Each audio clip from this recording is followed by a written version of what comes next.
Friends and family, welcome to New York.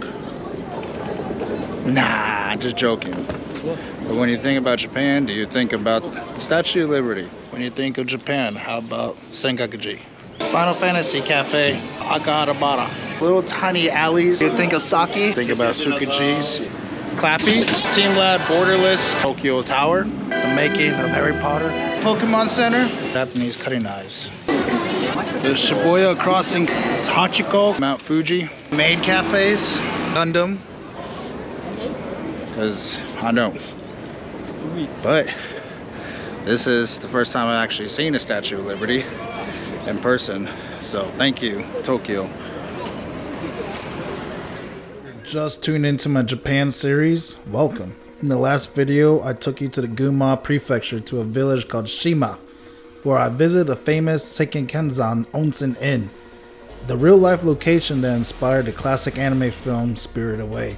And if that wasn't enough for you, we ran into something nobody expected, a rare sighting of a Gunma beast. Yeah, you're going to want to get to watch this one.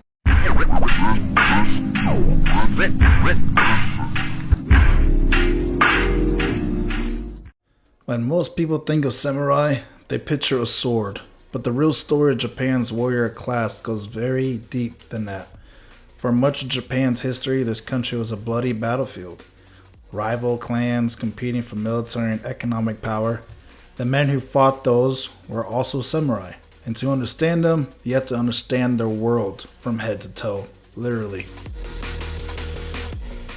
Their armor, called yoroi, was built from hundreds of tiny lacquered iron scales, laced together by hand.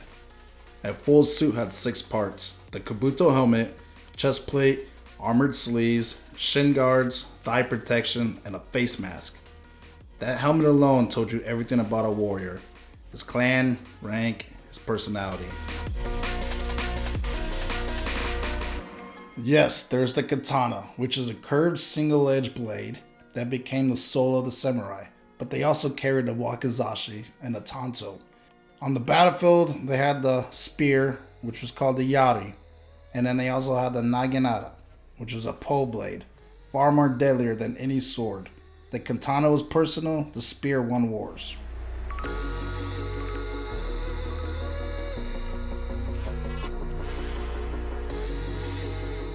Well, that was very fun, my friends and family.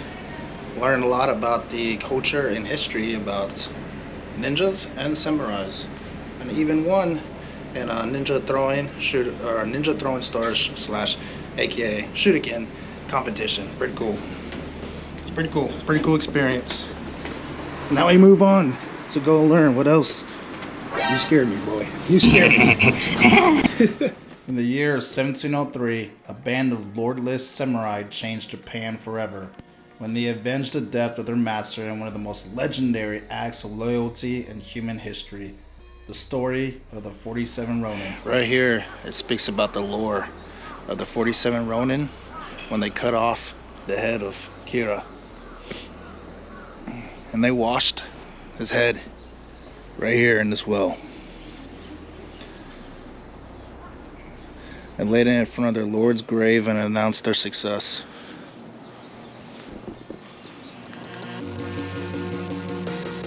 Forgive me if I butcher the pronunciations of the names, but here we have backstory. A feud between a young lord named Asano Naganori and a shogunate, official named Kira Yoshinaka. Kira was a corrupt, arrogant, deliberately humiliated Asano at the shogun's court. Asano finally snapped. He lashed out at Kira inside the palace, setting off a chain of events that shocked the entire country. Under the shogunate law, drawing a weapon inside the palace was a capital offense. Asano was ordered to commit seppuku, a ritual suicide, leaving his samurai without a lord, and without purpose. They became Ronin, masterless men. Kira walked free though, and that was the injustice that lit the fuse. For nearly 2 years, the Ronin scattered. Some became monks, others merchants, some drunks. All of it a disguise. They were waiting, they were plotting. And then, a cold winter morning in January 1703, they moved in. They forced their way into Kiro's house, found him hiding in an outhouse, and killed him. They cut off his head, carried it to Sengakuji Temple, and placed it on their lord Asano's grave. The justice delivered 2 years later at the cost of everything. The aftermath. The shogunate was caught in an impossible position. The Ronin had acted in a perfect accordance with the warrior code, Bushido, but they had also directly defied the authority of the shogun. After long deliberation, all 47 were ordered to commit seppuku, ranging in age from 15 to 77. Every single one of them obeyed. They were buried here, right next to their lord they gave everything for. Standing at these graves, burning incense, I kept thinking, these weren't characters from a film or story. These were real men, real choices, real sacrifice. The samurai code: honor, discipline, loyalty. Bushido, the way of the warrior, lived and died right here in this moment, and it became the defining moral story of an entire civilization. When you think of Japan, do you think about the 47 Ronin here in Sengakuji?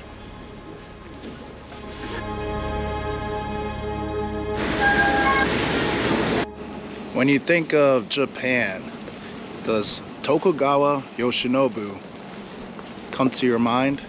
The last shogun of Japan? Yanaka Cemetery is the resting place of Tokugawa Yoshinobu, the last shogun of Japan. This isn't a tourist attraction dressed up for visitors. It's a real cemetery, open to the public, sitting quietly in one of Tokyo's oldest neighborhoods. The kind of place where history just sits with you. We're here for the man, Yoshinobu's reign, which lasted about 15 months, from August 1866 to November 1867, before he was abdicated and the imperial rule was restored. Now think about that. Tokugawa, a shogunate, had ruled Japan for over 250 years. Generations after generations, the military control, and Yoshinobu, the 15th and final shogun, held that power for just over a year before the whole thing collapsed around him. Give you some context of the Meiji Restoration, which ousted Yoshinobu and proclaimed the young emperor Meiji as ruler of Japan. Yoshinobu mounted a brief civil war that ended with his surrender to the imperial forces in 1869. He didn't die in battle. He didn't commit seppuku. He surrendered, and then lived quietly for decades, outlasting almost everyone who had fought to remove him. He died in 1913, long enough to watch Japan transform into a modern industrial power he never could have imagined. Some see this as a weakness, others see it as wisdom, knowing when an era is truly over. What hit me standing here wasn't sadness, it was just the weight. This man's abdication ended a samurai-led Japan that existed since 1192.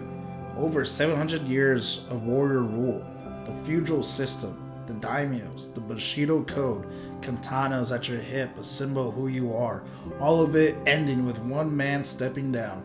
Japan didn't just change the government in 1868, it changed its entire identity.